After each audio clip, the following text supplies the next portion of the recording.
हो तुझी सामग्री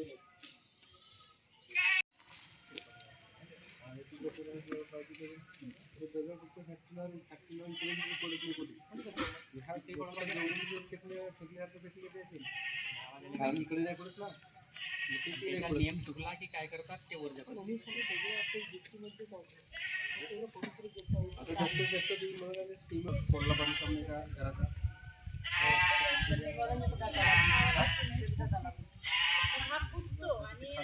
आमच्या घरावर तर हे दगड 1-2 तारखेपासून येत आहेत, परंतु आधी स्लो मोशन होती दगडांची आणि आता इतक्या स्पीडमध्ये वाढले आहेत की हदसे ज्यादा. आधी 10:30 ते 11:30 टाईम होतं, ते 1च्या सुमारापर्यंत चालूच होतं आणि आता टाईम आहे 7:30 7:15च्या पासून, म्हणजे रात्रीलाच इव्हिनिंगपासूनच चालू करतो.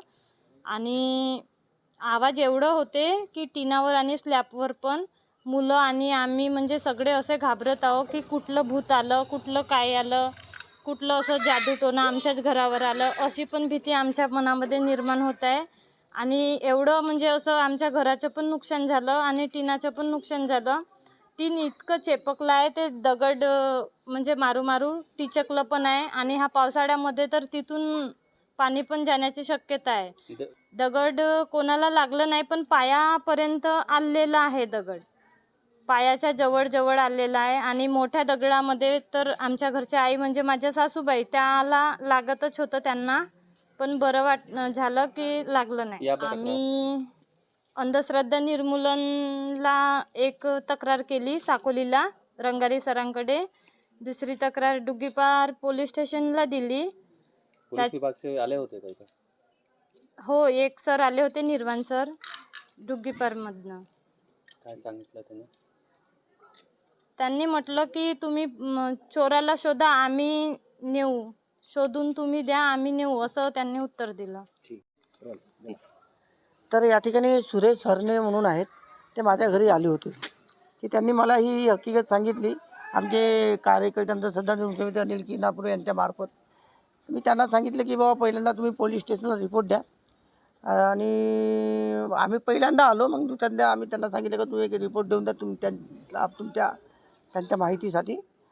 तर आणि आम्ही पण या ठिकाणी ज्या दिवशी आलो त्या दिवशी ते दगडं आमच्यासमोर आलेच नाही. आजसुद्धा आम्ही या ठिकाणी आहोत तर आम्हाला काही दगडं दिसत नाही आहेत. तर याचा अर्थ जे बी दगड येतात आहे काही जादूटोण्याचा प्रकार नाही आहे. बाबाकडे काही हे गेले होते, त्यांनी सांगितले की बाबा तुम्हाला हवन करावं लागेल, जे करावं लागेल, आणि मग काही दक्षिणा घेतली आणि मग तो प्रकार थांबलाच नाही. मग काय यांना शुद्ध नागरिकांनी सांगितले की बाबा अंधश्रद्धा निर्मूलन समितीच्या कार्यकर्त्याकडे आपण जा, तर ते काहीतरी करतील. मग आमच्याकडे आले, आम्ही सांगितलं, मी बघितलं तर दगडं या ठिकाणी दिसतात आहेत, परंतु काही मनोरुग्ण असतात किंवा काही भांडणं असतात, काही शेतीसाठी असतात, काय असे वेगवेगळ्या प्रकाराने लोक दगडं मारत असतात. या ठिकाणी जादूटोण्याचा प्रकार वगैरे असं काही नसते. आपल्याला वाटते का बाबा हे प्रकरण मिटवू शकते? नाही, बाबा हा प्रकार मिटवू शकत नाही, कारण की या ठिकाणी मानवी आहेत. कारण न्यूटनचा गतिविषयक नियम तुम्हाला सांगतो. न्यूटन असा म्हणतो की एखाद्या अचल वस्तूवर जोपर्यंत आपण बल प्रयोग करत नाही तोपर्यंत ती वस्तू हलत नाही किंवा समोर जात नाही. म्हणजे जोपर्यंत आपण एखाद्या वस्तूवर धक्का लावत नाही तोपर्यंत ती समोर वस्तू जाऊच शकत नाही. जेव्हा दगड एका ठिकाणावर दुसऱ्या ठिकाणी येते याचा अर्थ तो कोणीतरी फेकून मारतो. फक्त एवढंच आहे की आपल्याला त्याला शोधायचं आहे, आणि कोण आहे तो शोधणे आपल्याला आवश्यक आहे. आपण आता चारही बाजूला आहोत, आता दगड येत नाही, परंतु नेमकं आपण घरामध्ये गेलो बसलो तर नेमका कोणीतरी दगड मारून त्याला त्रास देण्याचा प्रयत्न करते आणि मोहल्ल्यामध्ये परिसरामध्ये दहशत निर्माण करण्याचा प्रकार करतो. हा कुठे थांबला पाहिजे. पोलीस विभागाने या ठिकाणी लक्ष दिलं पाहिजे. जातीनं शोधणं त्यांचं काम आहे, आणि कोणीतरी मानवी हात आहे या ठिकाणी. असं काही हे नाही आहे की जादूटोणा आहे, जादूटोण्याचा प्रकार आहे. हा मुळेच काही नाही, मानवी हात आहे आणि तो शोधणं आपल्याला जरूर आहे. आणि एकदा आपण त्याला शोधलं तर हा प्रकार ॲटोमॅटिकली बंद होईल. हा एक